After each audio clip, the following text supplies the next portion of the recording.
الصباح بدا من طلعته والليل دجى وفرته الله الله الله الله۔ بسم اللہ الرحمن الرحیم۔ سلسلہ تحقیق و تخریج الحدیث میں آج ہم ایک روایت شامل کرنے والے ہیں، اور یہ روایت جو ہے کافی جگہ پہ پوسٹوں کے اندر آئی ہے، اور اس حوالے سے اس کے بارے میں پوچھا جا رہا ہے۔ یہ پوسٹ وغیرہ آپ کے سامنے اس وقت آپ کو نظر بھی آ رہی ہوگی کہ اللہ کے نبی صلی اللہ علیہ وسلم کی طرف اس بات کو منسوب کیا جا رہا ہے کہ اللہ کے نبی صلی اللہ علیہ وسلم نے فرمایا کہ جس شخص نے امامہ بیٹھ کر باندھا اور پجامہ یعنی شلوار جو ہے یہ کھڑے ہو کر پہنی تو اللہ تعالیٰ اس کو ایسی بیماری میں مبتلا کرے گا کہ جس کی شفا کوئی نہیں، جس کی دوائی وغیرہ کوئی نہیں، ایسی بیماری کے اندر اس کو مبتلا کیا جائے گا، اللہ تعالیٰ اس کو ایسی بیماری میں مبتلا کرے گا۔ تو لہٰذا آپ بیٹھ کر جو ہے وہ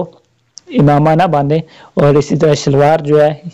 یعنی پجامہ جو ہے وہ کھڑے ہو کے نہ پہنے، ٹھیک ہے۔ اس کے اوپر اس کو بطور دلیل پیش کیا جا رہا ہے اور لے کے آ جا رہا ہے۔ جہاں تک اس روایت کے ماخذ کا تعلق ہے، یہ روایت سندن کیسی ہے، کہاں پہ موجود ہے، تو اس روایت کو اصل میں ذکر کیا ہے کشف الالتباس فی استحباب اللباس کے اندر شیخ عبدالحق نے،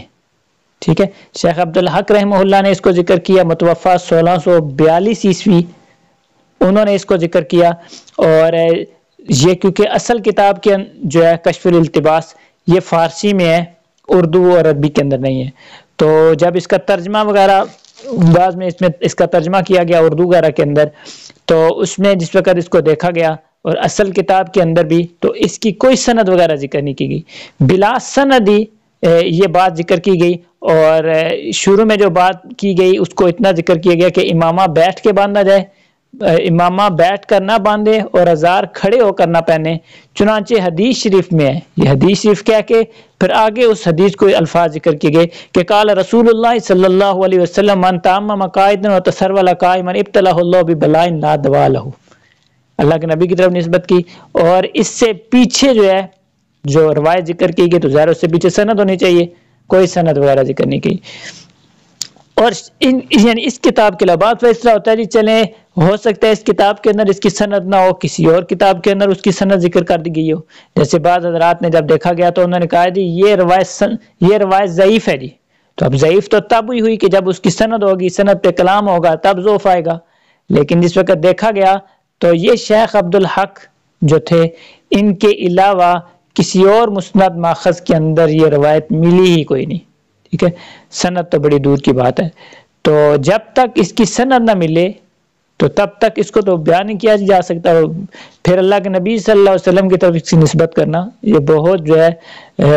بھاری ذمہ داری ہوتی ہے کہ جب اللہ کے نبی کی طرف آپ نسبت کریں تو ظاہر پھر اس کے لیے سند ہو۔ تو مختصر یہ کہ اس روایت کی سند جو ہے وہ نہیں مل سکی، نہ یہاں پہ ذکر کی گئی شیخ عبدالحق نے اس کتاب کے اندر کشف الالتباس کے اندر،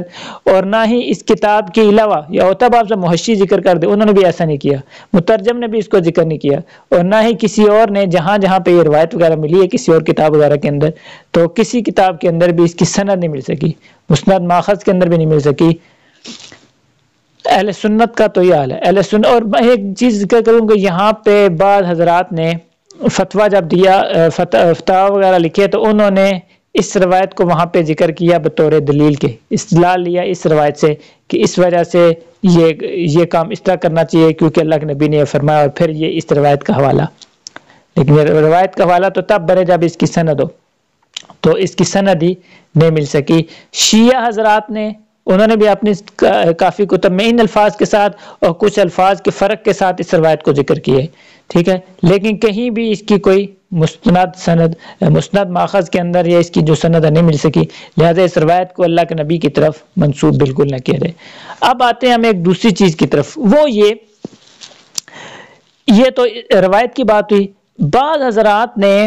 ابن الحاج مالکی رحمہ اللہ جو ہیں ان کی کتاب المدخل ہے اس کی طرف منسوب کر کے کافی سارے حضرات نے اپنی کتب کے اندر اس چیز کو ذکر کیا ہے کہ ابن الحاج المالکی نے کتاب المدخل میں یہ چیز ذکر کی ہے کہ تم پر یہ لازم ہے کہ تم امامہ جو ہے وہ بیٹھ کر باندھو، اور جو پجامہ شلوار جو ہے آپ پہ یہ لازم ہے کہ آپ امامہ جو ہے وہ کھڑے ہو کر اور پجامہ جو ہے وہ بیٹھ کے باندھو، اس کے خلاف نہ کرو۔ ان الفاظ کے ساتھ ہے سبیل الرشاد کے اندر بھی، جو کتاب مشہور ہے، اس کے اندر بھی جناب اس کو ذکر کیا گیا۔ مرکات کے اندر ملا علی قاری رحمہ اللہ نے ذکر کیا گیا، انہوں نے ذکر کیا۔ اس کے علاوہ جن نے یہ ذکر کیا تو ان سب نے جو اس کو مینشن کیا وہ ابن الحاج مالکی کی کتاب المدخل کے اندر اس کی طرف مینشن کیا، کہ جیسے ابن الحاج مالکی نے مدخل میں فرمایا، جیسے انہوں نے فرمایا، جہاں بھی دیکھیے سیرت کے حوالے سے یا جہاں کہیں بھی جس کسی نے بھی ذکر کیا تو انہوں نے وہاں ہی ذکر کیا جی، انہوں نے فرمایا جی آپ یہ کام اس طرح کرو، انہوں نے کہا جی آپ کھڑے ہو کے امامہ باندھو اور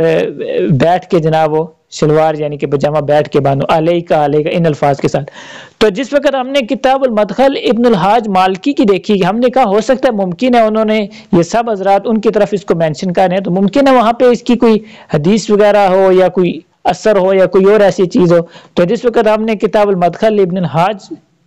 دیکھی تو وہاں پر بھی انہوں نے اس کو امامہ باندھنے کے استحباب کے حوالے سے یا جو اس کے کہہ لیں کہ آداب ہیں ان کو ذکر کرتے چلے آ رہے ہیں، اور ذکر کرتے آگے انہوں نے بلا کسی سند کے اور نہ ہی کسی روایت کا ذکر کیے بغیر سیدھا بس اتنا ذکر کر دیا کہ آپ پر لازم ہے کہ آپ امامہ جو ہے وہ کھڑے ہو کر اور پجامہ شلوار جو وہ بیٹھ کے باندھیں، علیہ کے الفاظ کے ساتھ بس۔ تو یہ تو ہمارے اس لیے اس میں وہ نہیں آتا تحقیق کے دائرے میں اس چیز کے اندر، کیونکہ ہم روایت کی تحقیق کر رہے ہیں، روایت کی تحقیق و تخریج کر رہے ہیں جس میں اللہ کے نبی کی طرف منسوب کیا گیا۔ تو ابن الحاج مالکی یا دیگر جن حضرات نے بھی، یا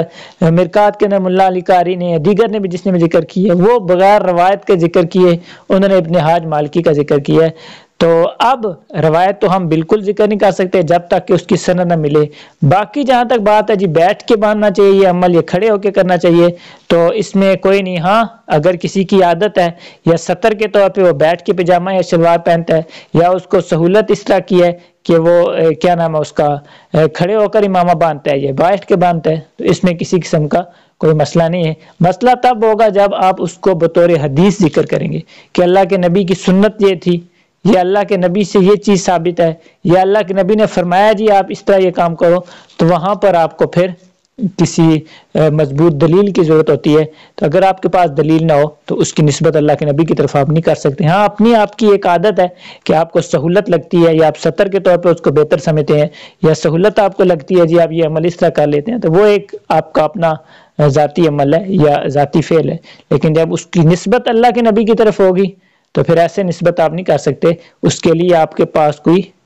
مضبوط دلیل ہوگی، تب ہی آپ وہاں جا کے اللہ کے نبی کی طرف نسبت کر سکتے ہیں۔ یا اگر ضعیف کسی روایت کی طرف یہ چیز اگر اس میں آتی ہے تو پھر اس میں بھی چلیں کچھ نہ کچھ حال بن جاتا ہے، لیکن جس روایت کی سند ہی کوئی نہیں، اس پہ آدمی کیا بحث کرے، اس پہ کیا آدمی تحقیق کرے جی یہ ضعیف ہے، شدید ضعیف ہے، حسن درجے کی ہے، یا کس درجے کی ہے، یہ تو تب بات ہو جب سند ہو۔ تو بہرحال